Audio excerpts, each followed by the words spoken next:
Okay, here we go. We are now on the original section of the Perry Creek Trail. I am headed up to Forgotten Meadows, which says there 4 miles. The change in trail heads added just over a mile.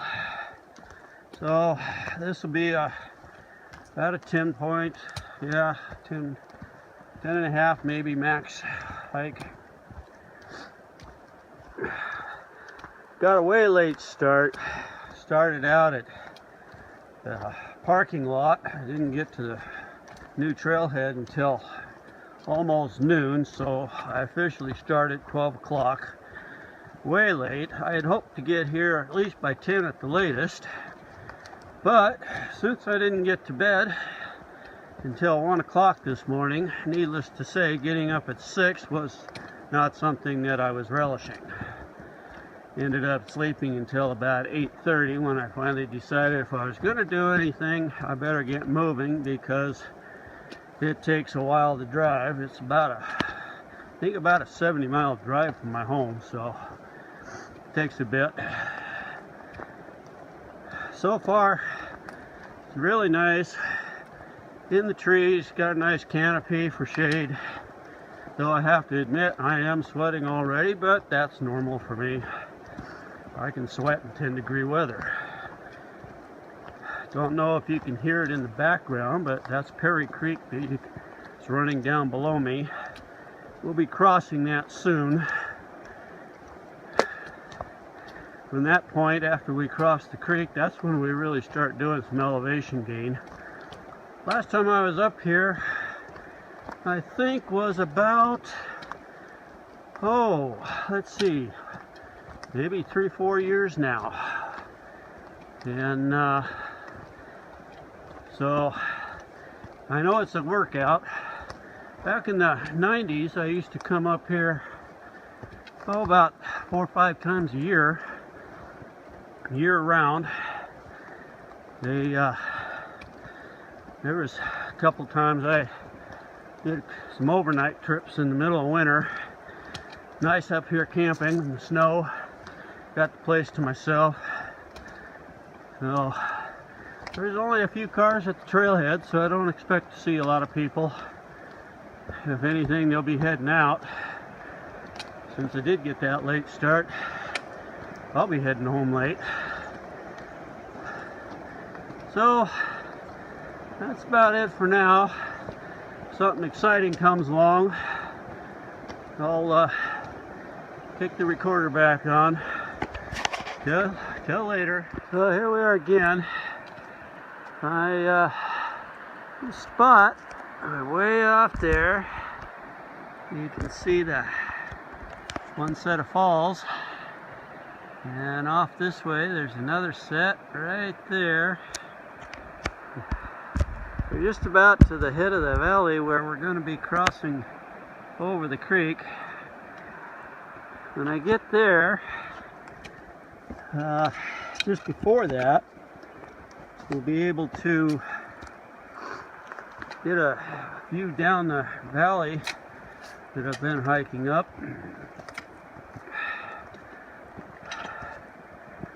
I have to say, it's definitely a whole lot warmer than it has been.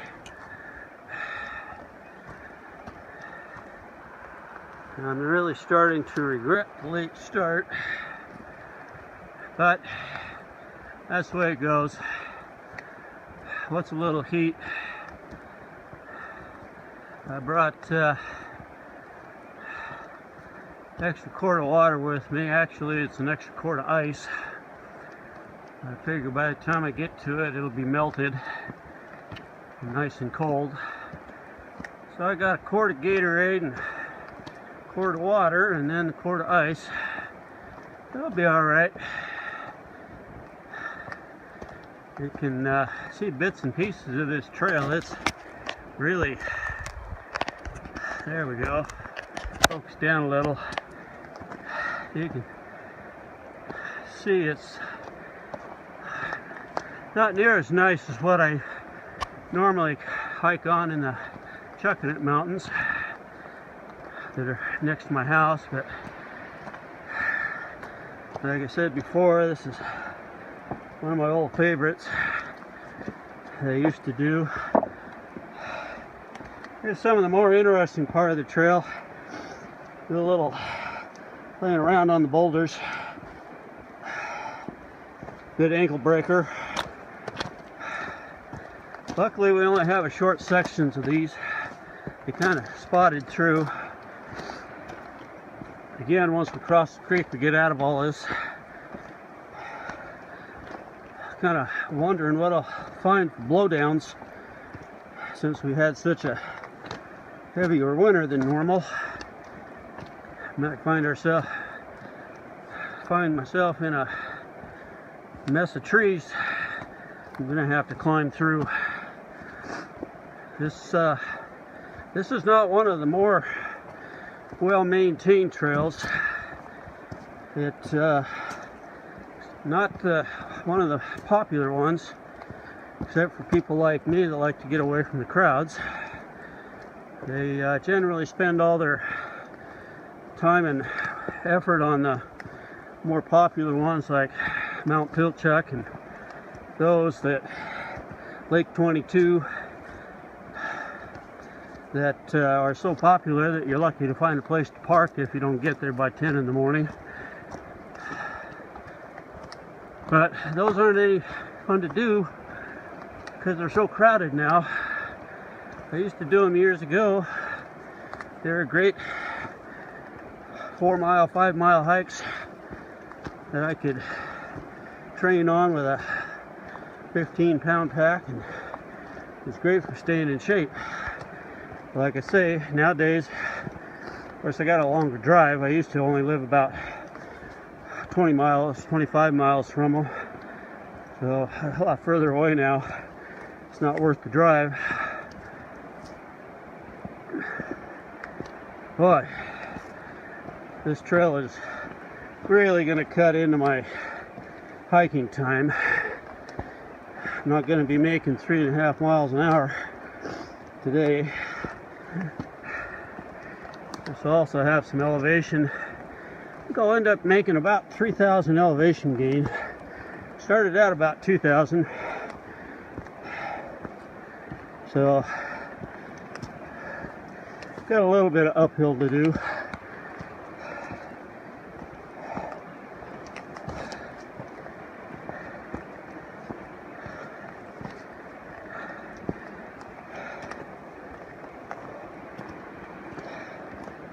Well, it looks like we're coming into where we get a better view of the waterfalls again. Oh, there we are. There's a nice view of the falls. We got two of them coming down in together into one. We get I can get up here a little bit without tripping. There we go. Hey, you can see the one way up there. Comes from the top all the way down, disappears into the trees, goes into, both those feed into Perry Creek.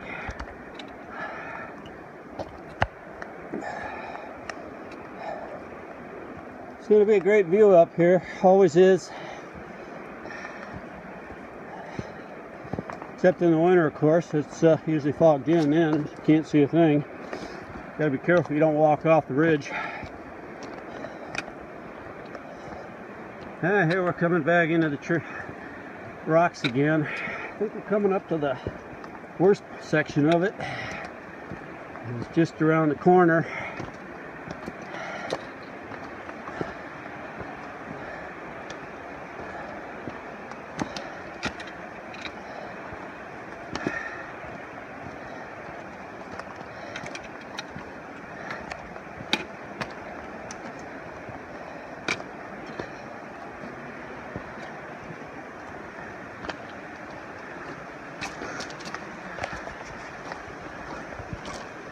Oh, we got another stream crossing. Always love those because they didn't really plan the trail to get through them. And since it's coming off the top of Mount Forgotten. There's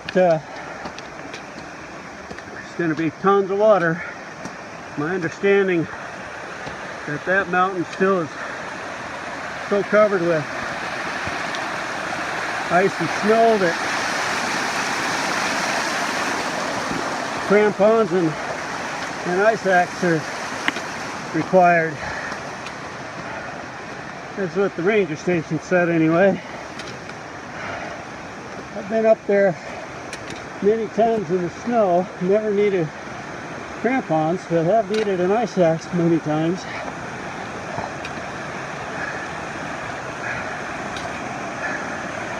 Yeah. Here we go. Back from where I came. Back down the valley.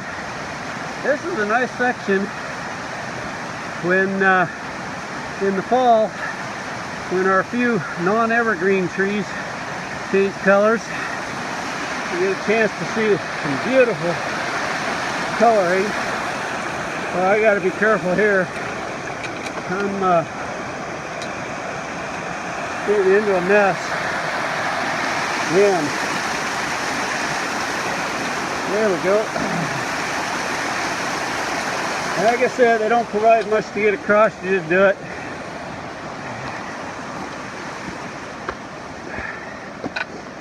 I have to cross Perry Creek. I don't know if it was by accident or somebody actually did it, but there's a nice big log, old tree laying across it. Most likely the tree was there and they built the trail to it. Alright, till later. Alright, people, we're now at the saddle. You're looking dead ahead onto Mount Forgotten. If I make a right here and follow the snow line in the ridge, it'll take me over to Forgotten Meadows. It's just below that little hillside. And then you go across the ridge over there and you shoot up and end up summiting Mount Forgotten. It is one hell of a climb, and that knife ridge is a real trick to get down on top of. You have to drop about 20 feet and land on an edge. If you look way out there, I'll see if I can zoom in. That mountain that's leaning off to the side, that's Mount Pugh. Way off in the distance with all the snow, that would be Baker. And we get over here a little bit. We get around to the other side, you can just make out, I believe that is still a Squamish. So you get some good views here. If I get back over here a little bit through the trees, back into the little bit of snow I found, you can get a glimpse of, there is Mount Dickerman. So I'm not sure what the name of that one there is, but as you can see, you get up here, you got some pretty nice views of the surrounding mountains. My app told me I went over 5 miles a while ago, so I've got about 5.5, I'd say, in to get this far. I'm gonna call it good here. Have something to eat. It's hotter than hell out. Sweating like crazy. It's I started at the trailhead at noon. It's 3 o'clock, but I did stop and probably gabbed away about a half an hour talking to some people. There's some guy up here on his own, came up to the creek. 3 young girls from my own town of Burlington was on their way down. So I talked to them, found out what the trail was like. A lot of places is washed out, pretty hard to find your way around. They do not mark the trails through here. They're not blazed in, except for an occasional tree has got a hacked away mark from the old days. Somebody took a hatchet to it from many, many years ago. They don't believe in white blazing up here, so you'll find a surveyor flag every once in a while, and that's usually left from a hiker that was up here in the snow time, because this is snow in the winter, and it is hikeable year-round. I've camped up here in the middle of the winter.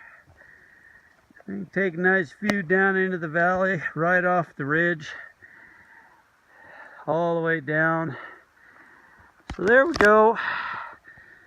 Been keeping a lookout for bears. Found some scat on the trail down below. So been making some noises and watching close. I'm not sure. Maybe it's the same bear I ran into on Dickerman last year. I just as soon not meet them. They're not all that friendly around here. So anyway, time to eat. We'll talk later. Well, this is the trail on my way down now. You can see, or can you actually see, just how the trail goes. This is what I'm trying to piece together on my way down. It's very difficult to figure out what's trail and what's not. Like I said, they don't mark things. You gotta know your route finding a bit. You gotta feel comfortable. Pay attention to your surroundings when you hike in this area. Believe it or not, I am on the trail, though it certainly does not look like one. And there's places where it's even worse than this. On my way up, I actually did miss it a couple of spots. Picked it up later. One of those things that you just kind of have to go for it and hope you're on the right track. And right now I'm questioning, but there's a orange blaze right there. I don't know if that shows up. So I know I'm not too far off of things. Between the snow covering things and the deadfall, it's pick and choose. Yep, this is definitely a switchback.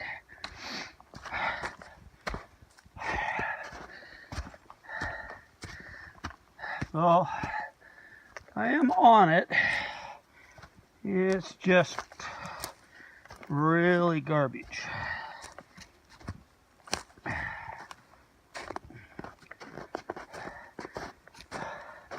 This is why I like to try and find company when I do some of these hikes, especially ones like this, because it's real easy to misstep, overshoot something. If I don't watch my footing real good, twisted ankle is going to put me in a world of hurt, especially since nobody knows I'm here, except for the people I talk to on the way up. Not that they can do me any good, but you know. Yeah, I've lost things again. There we are. That looks good. Boy. Yeah.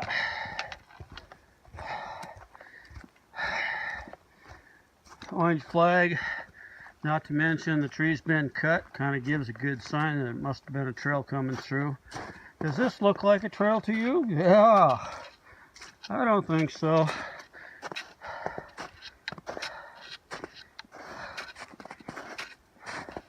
A little slippery on the way down.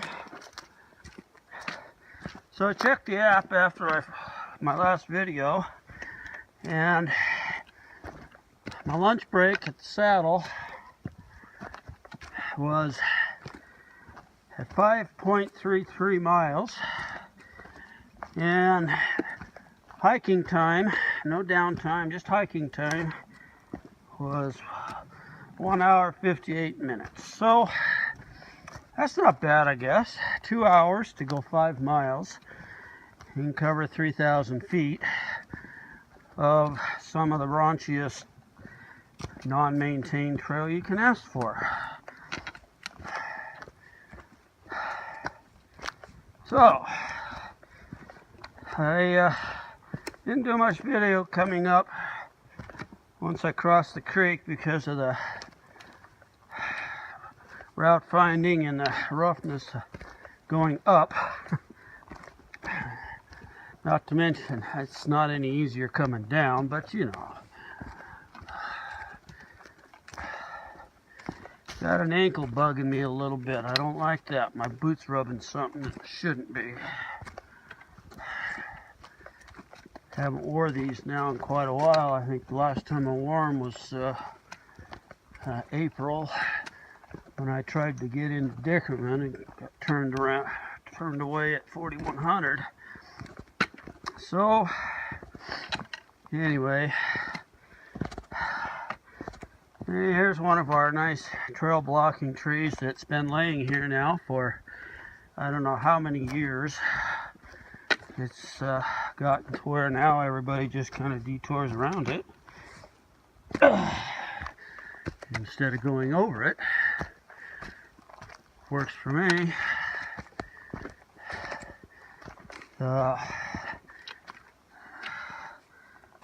Some more ankle breakers. Yeah. There we go. Now we got a semblance of a trail again. So, the trip down will probably take me about a half hour less than what it did coming up. I can usually make pretty good time, even on the crappy trails.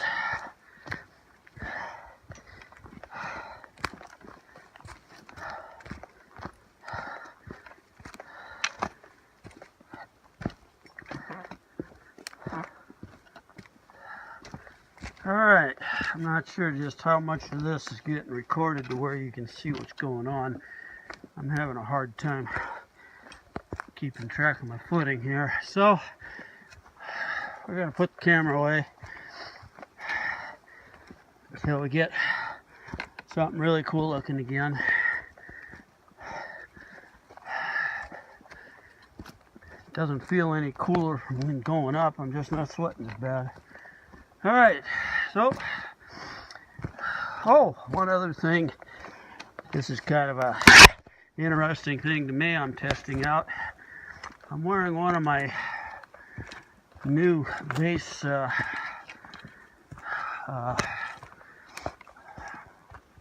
layers, merino wool. I've never used them before. I bought 2 of them, short sleeve, lightweight.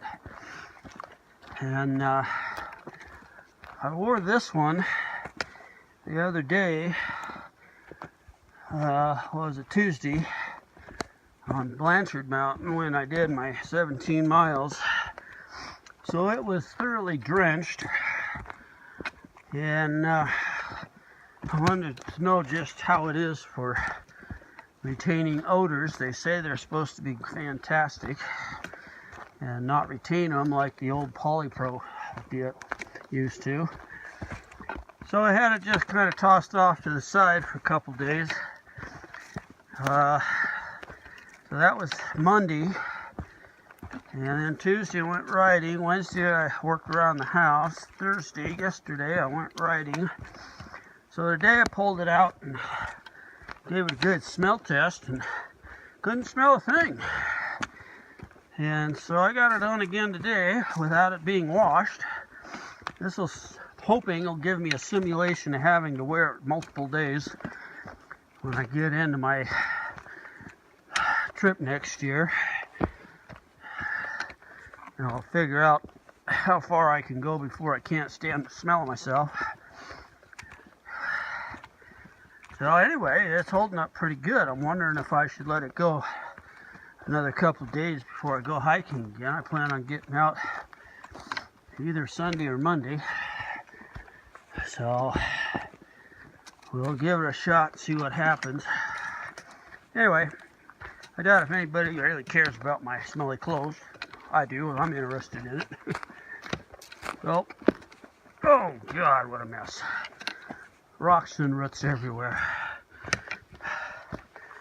Alright, signing off till later. So, I don't know how much you can hear me. This is the sound of Perry Creek.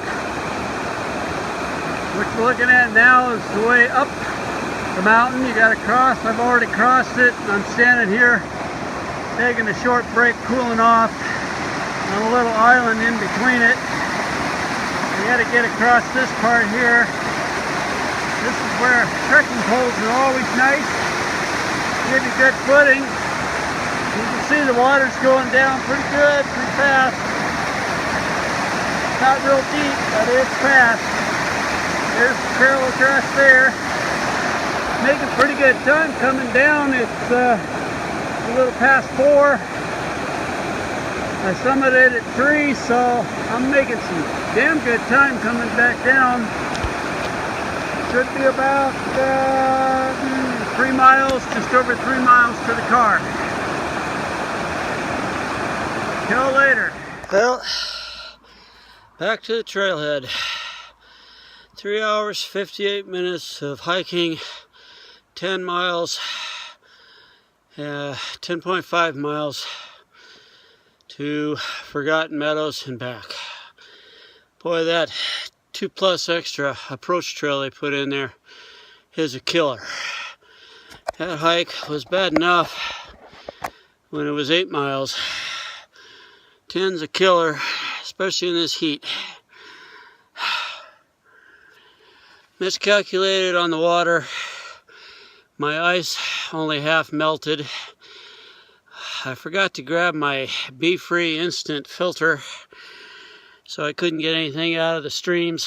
That would have made a nice relief. Oh well, live and learn. I'll pull it out and throw it in my fanny pack for next time, then I know I'll have it. Anyway, total time is 5.5 hours. That includes the break times, sitting around BSing with other hikers. So, not bad. Hell of a workout. I'll get this up and posted after I get home. Take care.